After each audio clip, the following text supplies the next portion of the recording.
Bismillahirrahmanirrahim. Nous allons continuer toujours avec la résolution de l'étude de cas numéro 3 et là on va voir la deuxième partie. Alors, notre système ou bien le système que nous avons trouvé était de la forme suivante. C'est un système de deux équations différentielles, bien sûr avec des conditions initiales. Alors la particularité de ce système, c'est que chaque équation peut être intégrée indépendamment de l'autre. Et ça, ce n'est pas dans tous les modèles, c'est seulement dans ce cas. On voit bien que la première équation différentielle dm sur dt est égale à 100, c'est une constante, donc on peut l'intégrer, on trouve une équation de la forme y égale à ax plus b ou bien at plus b. La deuxième aussi, on voit qu'elle est toujours en fonction de x et de t. Donc là, elle peut être intégrée séparément. Maintenant, on va voir que dans certains cas, nous avons un système. Donc, on va réécrire notre système sur la forme suivante. dm, la première équation, est une constante. Par contre, la deuxième équation, x est fonction de x, de m et de t. Alors, t, c'est la variable indépendante. X et m sont les variables dépendantes. Alors, on va essayer d'écrire maintenant, de résoudre comme si, on va considérer notre système comme si les deux équations étaient liées. Voilà, avec les conditions initiales suivantes, m0 égale à 100 et x0 égale à 0. Donc, nous allons écrire un programme d'abord avec la méthode de Windschkuta d'ordre 4. Alors, une petite explication de ce programme. Alors, tout ce qui est en vert, ce sont des lignes, ce que nous appelons les lignes commentaires, c'est-à-dire que MATLAB ne va pas exécuter cette ligne, elle est utilisée juste pour donner des indications aux utilisateurs. Clear all permet d'effacer toutes les variables qui se trouvent dans l'espace de travail pour éviter toute confusion, tout problème. Alors, on commence par l'initialisation. T0, M0, X0. T0, c'est l'initialisation de la variable temps. M0, la variable masse, et la variable fraction. Tn est la valeur de temps à laquelle on désire trouver la masse et la fraction. Alors, une fois la valeur T0 définie et Tn définie, on définit aussi un pas. C'est-à-dire que de T0 à Tn, on va subdiviser notre intervalle avec un pas ou bien des sous-intervalles de 0 à 1. Maintenant, connaissant T1, connaissant T0 et connaissant le pas, on va chercher, on va calculer le nombre de sous-intervalles. Alors, et on commence alors notre procédure.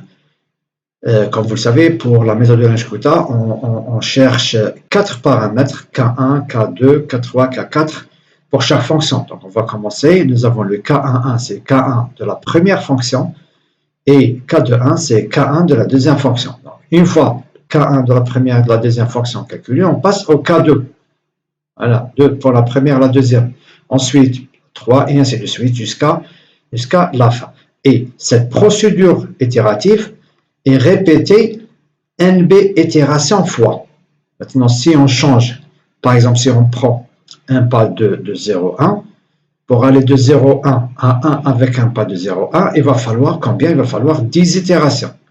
Si, par exemple, on met 0,01, on prend un pas de 0,01, bien là, pour aller de 0 à 1 avec un pas de 0,01, le nombre d'itérations sera égal à 100, et ainsi de suite. Ensuite, on va afficher Mn et Xn. Maintenant, ça, c'est le programme principal qui fait appel à deux fonctions, qui sont FDF1 et FDF2. Voilà, la fonction FDF1 et la fonction FDF2. Alors, les deux fonctions sont écrites séparément, c'est-à-dire dans des fichiers fonctions. D'accord? Nous allons voir l'exécution. Voilà, nous allons d'abord vérifier. Voilà le programme. Donc, je l'ai écrit directement. Je l'ai copié, je l'ai collé. Alors, nous avons notre programme principal et nous avons nos deux fonctions FDF1 et FDF2. Alors là, nous allons voir comment exécuter? Eh bien, tout simplement pour exécuter, il suffit de reprendre le nom du fichier. Et le nom du fichier, c'est RK4-6 système-de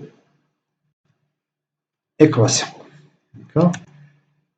Et voilà, on a exécuté. Maintenant, on a trouvé les valeurs de Mn qui sont de 160 et de 0,1260.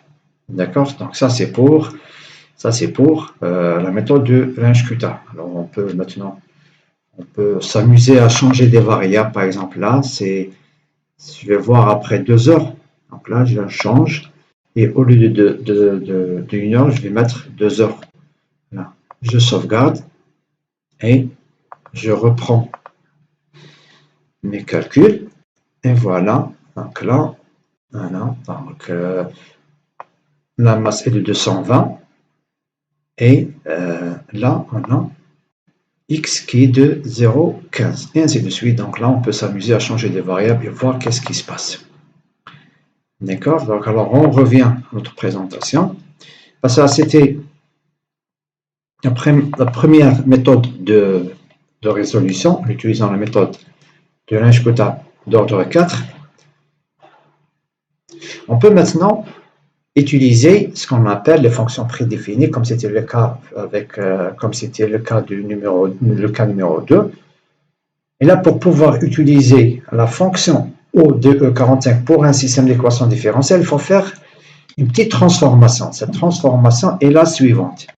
Alors, notre système est écrit comme suit. dy1 égale dy'1, qui est la fonction des conditions initiales pour chaque fonction, ou bien pour chaque équation différentielle. Alors là, vous remarquez que dy1, dy2 et ainsi de suite, ces équations sont écrites sous la forme d'un vecteur. Alors là, je vais essayer de transformer mon système qui était de m et de x, faire un changement de variable pour que ces deux équations prennent la forme d'un vecteur. Alors, au lieu de dm sur dt, je vais avoir un dy1. Alors, y1 correspond dans ce cas à la masse. Pour dx, la même chose. Je vais prendre un dy2. Le y2 correspond à dx2. Et j'écris tout simplement dy1 qui est dm1 sur dt égale à 100 et dy2 dx sur dt qui sera égal à 30 moins 180 au lieu de x, ce sera y2 et au lieu de m, ce sera y1. Voilà donc, voilà le programme écrit, le programme qui fait appel à la fonction ODE, la fonction prédéfinie ODE45. Alors, là, la même chose, tout ce qui est vert, tout ce qui est écrit en vert, ce sont des commentaires. On commence par donner les valeurs initiales. T0, c'est la valeur, c'est le temps initial. M0, c'est la masse à t égale à 0. X0, c'est la fraction à t égale à 0. T1, c'est la valeur, je dirais, finale, à laquelle on veut déterminer la masse et la fraction. Et là, je fais appel à la fonction ODE45. Par quoi? Je lui donne le nom de la fonction, on va le voir. Donc, la fonction diff2 doit contenir le système de deux équations différentielles. Alors, on va la voir. Là, je commence d'abord par initialiser un vecteur qui s'appelle dy, qui aura que des zéros. Donc, c'est un vecteur qui a deux lignes et une colonne. Je l'initialise à 0. Ensuite, j'attribue à chaque équation son expression. Donc, pour dy1, ce sera 60. Pour dy2, ce sera 30 moins 180 fois y2 sur y1. Ça, c'est pour la fonction, plutôt la fonction qui contient les deux équations différentielles.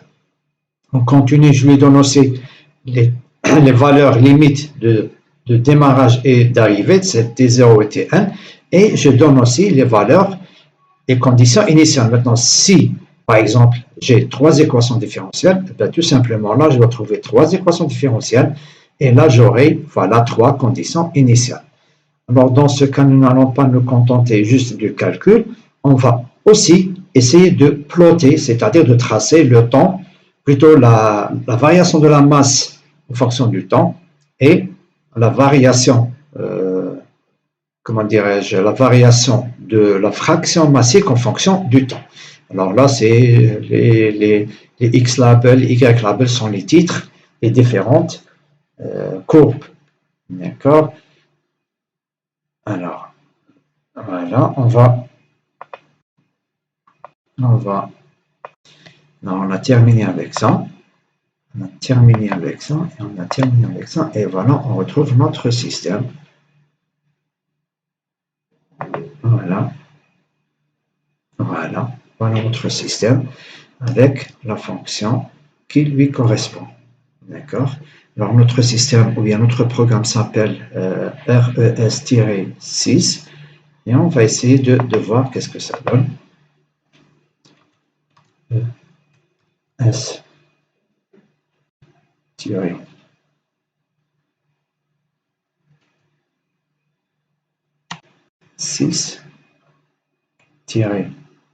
ODE 45. Alors, je vais vérifier si je n'ai pas fait d'erreur.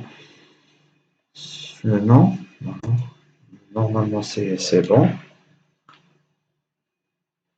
Et voilà, qu'est-ce que j'obtiens après un temps de calcul. Alors là, je vais essayer juste de comparer les résultats. Voilà, je vais comparer les résultats. Alors, voilà. Donc, lorsqu'on a exécuté le programme avec, lorsqu'on a fait la résolution avec la méthode de Lenskota d'ordre 4, on a trouvé une valeur à t égale à 1 de 160 et de x de 0, on va dire 13, 0,126. Voilà. Voilà le temps. Donc la masse, on atteint la valeur de 160, ce qui est bon. Et là, voilà, on aboutit à une valeur qui est de 0,126. Donc là, on est à 0,12. Là, on est un peu plus bas que 0,13. Donc c'est bon, c'est 0,26. Voilà, donc les courbes qui sont obtenues. Voilà, avec la méthode de résolution en utilisant les fonctions prédéfinies ODE 45. Alors voilà pour le cas numéro 3. J'espère que cette vidéo vous a apporté les éclaircissements que vous espériez. Voilà, maintenant si vous avez plus de questions, vous n'avez qu'à m'envoyer des commentaires ou bien on verra ça en cours. Voilà, je vous remercie pour votre attention.